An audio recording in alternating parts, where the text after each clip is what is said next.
Hello everyone, आज हम बात करने वाले हैं हमारे सीनियर सिटीजन्स के बारे में। इनकम टैक्स एक्ट के अंदर उनको मिलने वाले सारे बेनिफिट्स के बारे में, किस किस टाइप की जो इनकम है उनकी एग्जाम्प्ट हैं, उनकी एग्जम्पशन लिमिट क्या है, उनको मेडिकल में उनको किस टाइप के बेनिफिट्स अवेलेबल हैं, what is the limit for their exemption limits.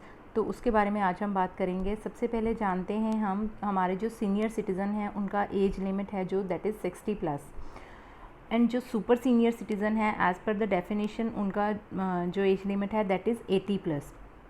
60+ are all are senior citizen and super senior citizens are 80+. Extra benefits are given to the super senior citizens also, like senior citizens की जो हमारी basic exemption limit है that is 3 lakhs. Like in general individual की अगर हम बात करें तो 2.5 lakhs का एग्जाम्पशन लिमिट है। अगर 5 lakhs का या 10 lakhs का इनकम उनका है तो 2.5 लेस करके जो 7.5 अमाउंट है उसके ऊपर टैक्स लगता है जनरल इंडिविजुअल को। बट अगर वो सीनियर सिटीज़न है तो उनका एग्जाम्पशन लिमिट 3 lakhs है। मान लीजिए कि उनका इनकम जो है दैट इज़ 10 लाख, तो उनको 7 lakhs के ऊपर ही जो एज़ पर स्लैब है टैक्स देना है। तो next is super senior citizens हैं जो हमारे, उनके लिए एग्जाम्पशन लिमिट है दैट इज़ 5 lakhs। तो उनको 5 lakhs तक की इनकम पे कोई टैक्स नहीं देना है। दे हैव टू पे the tax only on the income which is beyond 5 lakhs। तो एक बात हम करेंगे 87A के रिलीफ की, wherein any person is having income up to 5 lakhs only, they can claim the relief under section 87A। इसके अंतर्गत क्या है कि ये सब लोगों पे एप्लीकेबल है, इंडिविजुअल हो, सीनियर सिटीज़न हो या सुपर सीनियर सिटीज़न हो। अगर उनका इनकम जो है that is less than 5 lakhs, 5 lakh से 1 रुपये भी ऊपर उनका इनकम नहीं है after claiming the deductions, then उनको कोई टैक्स पे नहीं करना है। They can claim the relief under section 87A। But suppose if their income is 6 lakhs, then they are liable to pay the tax, beyond 3 lakhs limit, 3 lakhs for the senior citizens and the 5 lakhs for the super senior citizens। but 87 relief A की बात करें तो that is applicable on the senior citizens also। तो उनको 3 to 5 पे कोई tax नहीं देना पड़ेगा if their income is less than 5 lakhs। Then one more new section is introduced in this budget। तो उसमें क्या है, जो सीनियर सिटीज़न और सुपर सीनियर सिटीजन्स की एक डेफिनेशन को छोड़ के एक उन्होंने एक हटके एज लिमिट एक डिफ़ाइन की है दैट इज़ 75+। उनको कुछ मतलब कंप्लायंस के रिगार्डिंग उनको कुछ रिलीफ दिए गए हैं कि उनको इनकम टैक्स रिटर्न फाइल करना ज़रूरी नहीं है। तो but there bank has already deducted the TDS, तो उनको किसी भी फॉर्मेलिटी की ज़रूरत नहीं पड़ेगी। तो इसकी कुछ कंडीशंस हैं that is under section 194P, वो हम नेक्स्ट स्लाइड में डिस्कस करते हैं। तो next benefit is section 80 TTB।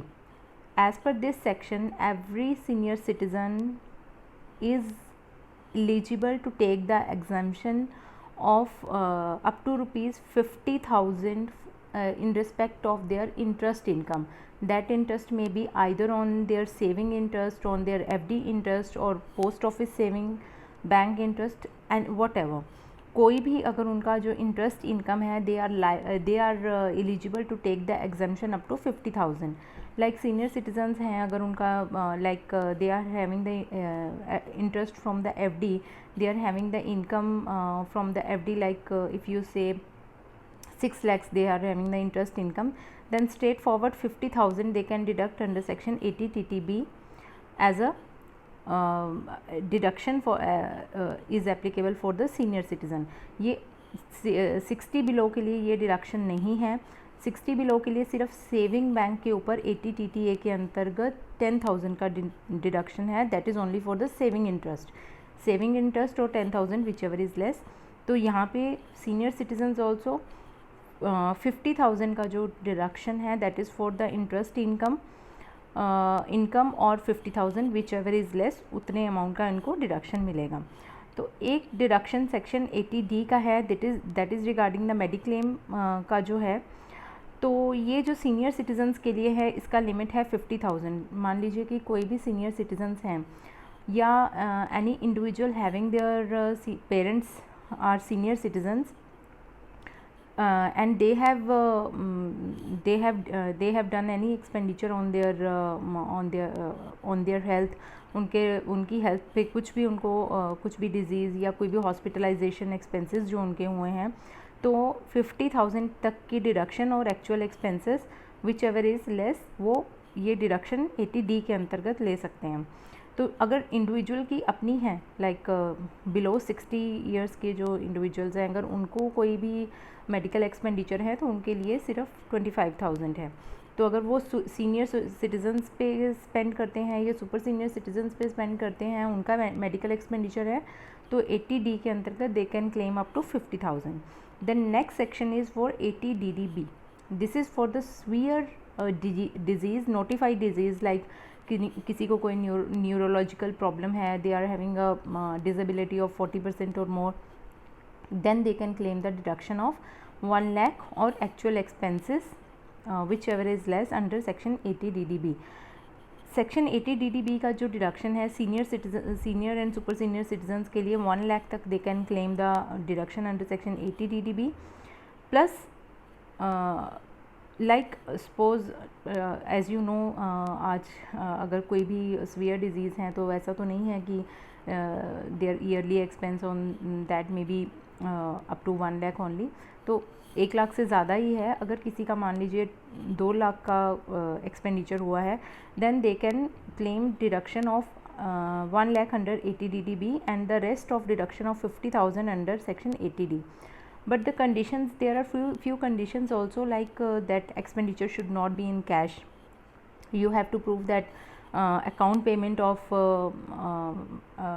expenditure has been made, like hospitalization expenses is to be not to be incurred in a cash. आप किसी को कैश पेमेंट मत कीजिए।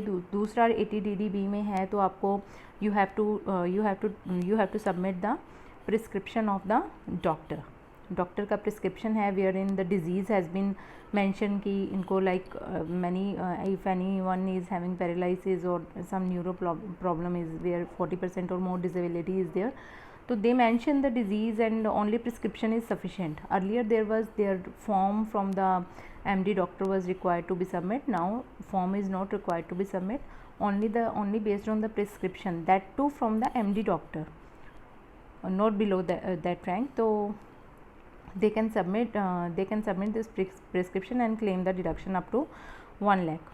Prescription though, naturally if you go for any consultation, the prescription they will mention the disease and your medicines also. Prescription you can submit to claim this deduction along with the details of the expenses which should reflect in your account. And the next हम बात करेंगे 194P की, जो नया section अभी introduce किया था। तो ये सेक्शन है that is applicable on the 75+ age group whose residential status is resident only, who are citizens of India, who are resident in India. It is applicable from the 1st of April 2021. सिर्फ ये section उन लोगों पे applicable है जिनका pension income है plus interest income है, उनका और कोई इनकम नहीं होना चाहिए, तो उनको इनकम टैक्स रिटर्न फाइल करने की कोई ज़रूरत नहीं है। But they have to submit a declaration to their bank कि they are having so income, so that their specified bank can deduct the TDS on the same. Bank will deduct the TDS and the whole responsibility put on the bank to deduct the TDS, but you have to submit your declaration to the bank only and you don't have any need to file your return. You are exempt from filing the return.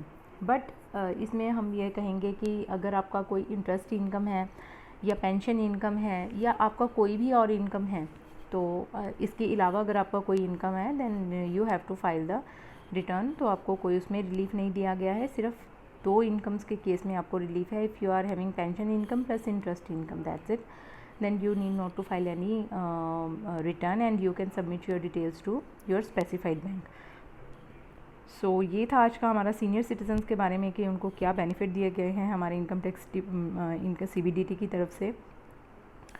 तो अगर आपको अच्छा लगा हो तो please आगे like कीजिए, share कीजिए एंड सब्सक्राइब कीजिए। Thank you so much.